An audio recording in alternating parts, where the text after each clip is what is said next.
70 rokov je skutočne krásne jubileum v živote kohokoľvek. Ak však hovoríme o organizácii, je to až neuveriteľne dlhé pôsobenie. Práve 70. výročie založenia futbalu v Radave oslavovali minulý víkend za asistencie viac ako priaznivého počasia na krásne upravenom futbalovom ihrisku tejto obce. Futbal teda sprevádza dianie Radavy už 70 ročí. Dnes, ako už všetci dobre viete, oslavujeme také výročie 70 rokov toho radavského futbalu. Je to už taký deduško. Ten futbal tu 70 rokov žije tu s nami a pri tej príležitosti sme si dovolili vás všetkých pozvať. Predseda futbalového klubu v Radave je povolaním rušňovodič. Do servisu okolo hráčov zapája od začiatku svojho pôsobenia celú svoju rodinku. Tento rok si pripomíname 70. výročie založenia futbalu v Radave. Ak sa obzrieme do minulosti, môžeme vidieť v obdobiach úspechu a nadšenia, ako aj časy kríz a trápenia. 70 rokov je významná udalosť aj v živote človeka. 70 rokov fungovania futbalu je dôvodom na oslavu. Celé toto podujatie vzniklo s podporou Nitrianskeho samosprávneho kraja a s podporou obecného úradu. Na tomto podujatí sa prezentoval aj Nitriansky samosprávny kraj. Ladislav Marenčák vyzdvihol význam organizovaného futbalu na obecných i okresných úrovniach a poprial radavskému futbalu veľa hráčov a všetkým nadšencom za trpezlivé manželky. Dovoľte mi, aby som sa v prvom rade poďakoval za pozvanie na túto milú udalosť 70. výročie organizovaného futbalu obci Radava. Chcem využiť túto príležitosť, aby som sa poďakoval pánovi starostovi, poslancom, ktorí dneska sú v obci Radava za to, že podporujú futbal, ako aj všetkým tým, ktorí počas tej 70-ročnej histórie futbal na Radave podporovali a živili. Starosta obce hovoril o miestnom futbalovom zväze ako o najstaršej a najsilnejšej organizácii obce. Som veľmi rád, že vás môžem dnes pozdraviť v mene obce, v mene poslancov a všetkých obyvateľov také zásnej príležitosti, ako je dnešné 70. výročie futbalu v Radave. Momentálne športový klub Radava je najstaršou a najsilnejšou organizáciou, ktorá v našej obci pôsobí. Keď to zoberieme z hľadiska histórie, nebolo to také ľahké, viem z toho, čo mi povedali starší. Boli časy, keď sa začínalo, že im aj bránku ukradli. Ihriska sme mali na 6 alebo 7 miestach, ale sa to ustálilo a vybavilo sa to na to, že tu nás sme na obecnom pozemku. Nehovorím o tom, že donedávna sa ešte futbalisti prezliekali v tých uniformkách. Po roku 2000 sa to zmenilo, máme tu novú budovu, ktorú obec postavila z vlastných prostriedkov.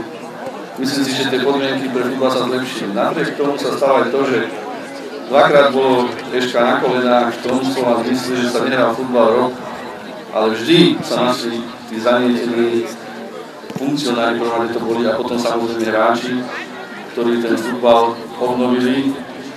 A som rád, že teraz pod súčasným vedením náš futbal napreduje. Začínali sme znovu od spodu, od najposlednejšej triedy, teraz to je myslím, že... Čo sa týka histórie, bola naozaj bohatá na zvraty. Bol v roku 1941, keď radavská mládež hrala futbalový zápas proti mužstvu z Veľkej Mane. Futbal sa hrával na širokej ceste na Kratinách, neskôr na Panskom humne, na miestach, kde dnes stojí obecný úrad a kostol. Tieto ihriská nemali však požadované rozmery. Prvá športová organizácia v obci pod názvom Sokol Radava bola založená v roku 1947. V roku 2004 sa telovýchovná jednota premenovala na športový klub Radava, kedy sa vybudoval aj vstupný areál na futbalové ihrisko s parkoviskom, vydláždenou plochou a vstupnou bránou, pretože začal futbal podporovať nový sponzor, firma Plynomont, zastúpená konateľom Lubošom Marcim. Športový klub má v súčasnosti 60 členov a ako aj toto podujatie ukázalo množstvo fanúšikov. Na žiadnom radavanskom podujatí nemôže chýbať miestna folklórna skupina Radavanka. Samozrejme aj tu vystúpili svojimi rezkými piesňami. Na Radave, ale na Radave, hej,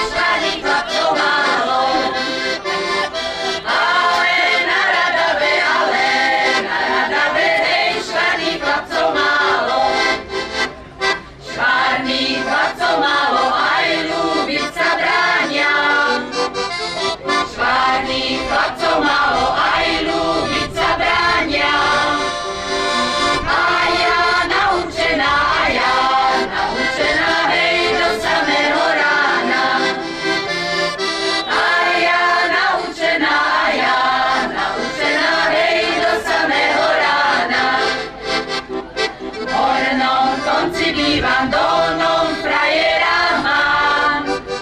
V hornom konci bývam dolnom, frajera mám. Uprostred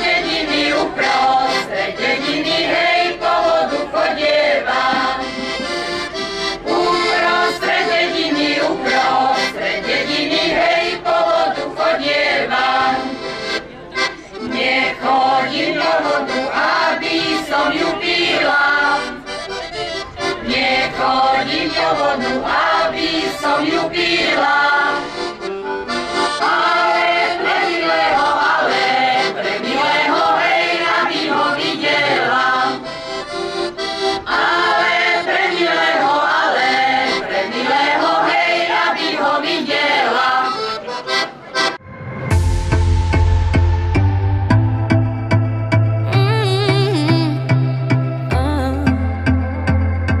Toto krásne výročie sa nezaobišlo bez oceňovania. Plakety a ďakovné predmety sa rozdávali v rôznych kategóriách a dostali ich tí, ktorí sa najviac zaslúžili o rozvoj futbalu v Radave.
No a popoludnie po týchto oficialitách pokračovalo tým najdôležitejším, samotným futbalom.